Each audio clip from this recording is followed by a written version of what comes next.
Dans cette vidéo du chapitre 2 de mes notes de cours, je réponds à une question instantanée de la section 1.7 de Séguin sur la chute libre. Il s'agit de la question instantanée 2 que j'ai intitulée « Un lâcher vers le bas ». Donc j'ai déjà parlé tout à l'heure de lancer vers le bas et de lâcher vers le bas. Donc ça va se faire assez rapidement, c'est très similaire à tout à l'heure. Je vous invite à en prendre connaissance de la différence à la page 80 de Séguin.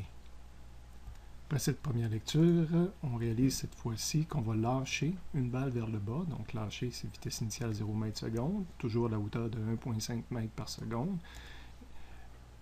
jusqu'au sol, donc jusqu'à y égale 0. Et ici, tout ce qu'on demande, c'est combien de temps que ça va durer, comparé à tout à l'heure quand on l'avait lancé, que ça durait 0,4 secondes. Au niveau du dessin, je vais le dégager tout du même coup, puisque c'est le même dessin que tout à l'heure, sauf évidemment que le vecteur vitesse initiale n'apparaît plus, parce qu'il est égal à 0. Et que la vitesse finale n'est même pas recherchée, donc elle pourrait ne pas être dans le dessin. Donc le dessin pourrait se limiter à ce que j'ai mis là, versus les paramètres qu'on a listés ici.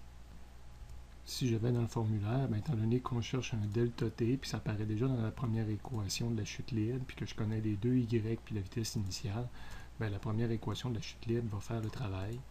Je ne vais pas passer par le formulaire, là, mais vous savez à quel endroit c'est. Donc, y final, c'est 0, y initial 1,5, et cette fois-ci, vitesse initiale, c'est 0.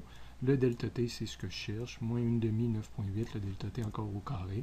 Donc, tout de suite, en utilisant cette équation-là, j'ai une équation inconnue, problème de physique est terminé, je passe par une calculatrice, et elle va me retourner la réponse, 0,55 secondes. Donc, étant donné que je ne la lance pas, ça va prendre plus de temps que tout à l'heure.